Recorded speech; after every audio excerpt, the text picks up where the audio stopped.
Information we take in from our environment comes in through our eyes. Well, unfortunately, most of us, or many of us, don't have ideal vision and tend to resort to other interventions to help to restore that to the point that we can see better.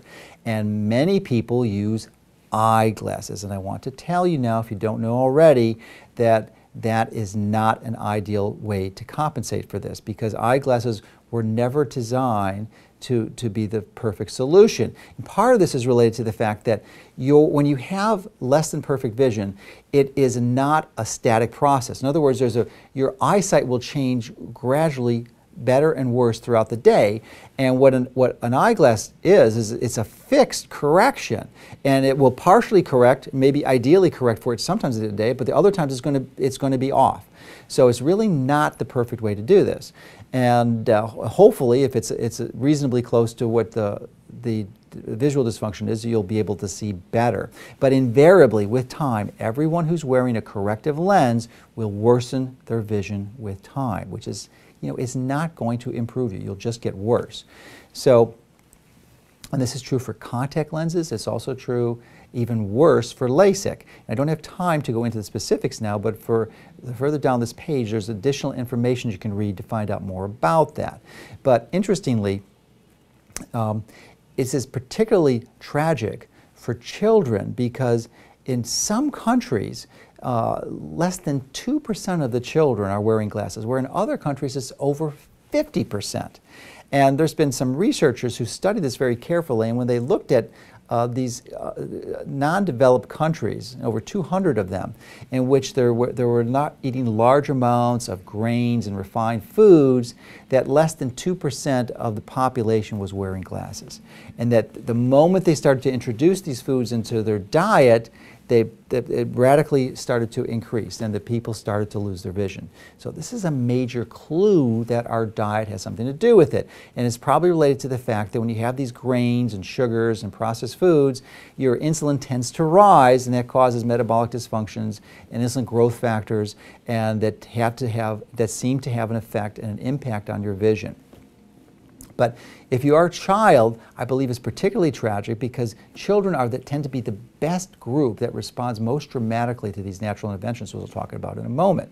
So some simple strategies you can do to limit the likelihood that your child will be wearing glasses would make sure that they visit the right specialist, because if they're going to see a general optometrist or an OD, the likelihood that they'll be prescribed glasses is about 35%, 1 in 3 chance.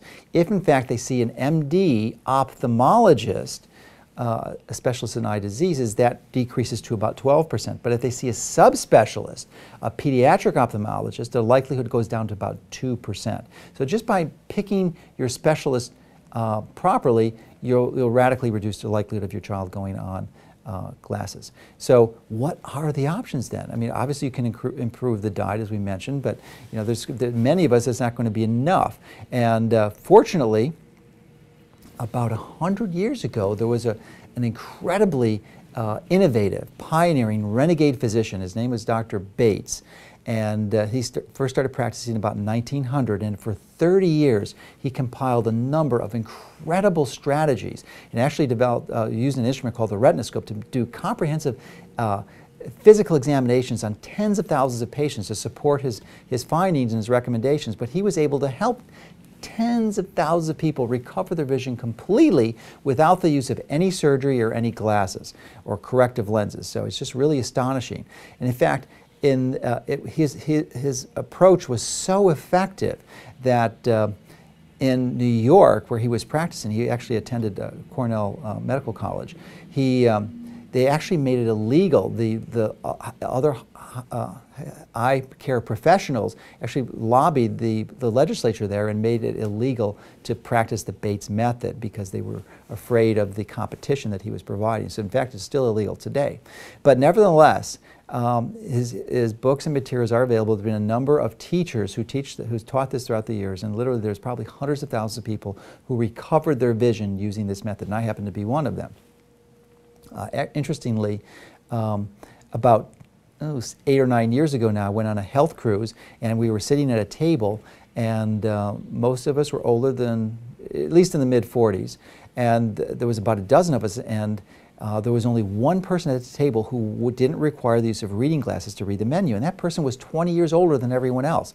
I thought that was astonishing, so of course I asked him about it, and he shared with me that he had actually received training 20 years previous to that with the Bates method, and had seen for the last 20 years did not require the use of glasses. I thought that was astonishing, so much so that when I got back home from the cruise, I quickly scheduled a visit and did the training. It cost me a few $1,000s, but it was one of the best investments I ever made, because now I rarely ever require the use of reading glasses. I keep them around for emergencies, because in very low light situations or very tiny print where I almost need a magnification to read it, I will require it. But I would say that's only a few times a year. So for the most part, I do not require the use of reading glasses. So it's really extraordinary, and really one of the best health strategies, interventions that I've ever done. And let me just share with you a few of those principles, because I think they could help you too. And the key is that it's not that your muscles are too weak, because many people, when they think of a natural health strategy, think, well, I'm going to do some type of exercise. I have weak eyes, I have to exercise my muscles. Well, that is absolutely not the case, because most of the time this visual dysfunction, this less than perfect vision, is a result of having muscles that are too strong. In fact, they're constantly contracted, they're tense, and they're under strain. And the key to improving that is to have this mental relaxation that goes through and causes those eye muscles to relax so that your eyes can function properly and they can have perfect focus. And that really is the central core of all the strategies to help you recover your vision, is this focus on relaxation. And it really is profound, because it has other benefits in your life, not just being able to see properly, but other benefits. Of course, many of you are familiar with benefits that relaxation strategies has from meditation and prayer and other approaches. So this is one of them, is that you can see better. Specifically, there's some little tips that you might like, and I think that you might find helpful. One of them is to understand that you typically do not want to squint. Now, when you're reading print that's hard to see, you'll tend to want to squint. Because why? Because it works, and you will be able to temporarily see a little better, but that is one of the worst things you can do. And if you find yourself or catch yourself squinting, you want to stop that immediately. And beyond that too, you want to notice any tension around your eyes. If you're reading on the computer screen or a book and you just notice that there's a little bit of a semi-minor squint there, you just want to consciously relax. So you do that all the time, check in to make sure that you're not doing that behavior, because that squinting is going to make your vision worse. And the alternative strategy that you can use if you need to see better for a specific print is to blink. Blink your eyes very rapidly, and that will help your muscles relax and will help you to focus, and you'll begin to see much clearer. Now, another strategy is that you want to avoid the use of sunglasses. That may sound like a contradiction, because if you're in the sun, you're going to want to squint. Well, you can easily compensate for that by wearing a hat or a cap, like I do. And this way your eyes will be in the shade, you won't be squinting.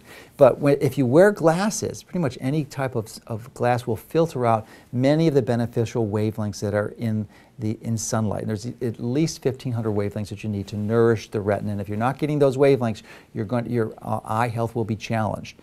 So that's clearly another benefit. Do not wear sunglasses. There are certain cases where you're going to want to do that, such if you're boating or if you're skiing down on a bright sunny day on the slopes. You know that you're going to have way too much sunshine, so then there it may be useful. But that's pretty much few and far between.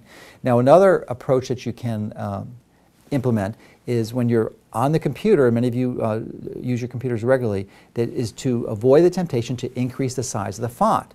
So it's easy to do, it makes it a lot easier to read, but unfortunately it's a really not a good approach if you want to preserve your vision and improve your vision, because you want to continuously challenge your vision with progressively tinier fonts. So that if you can see tiny fonts, of course you're going to be able to see the larger ones. So don't increase the size of your font. It's really easy to do if you're in a Word document or something. You just can make your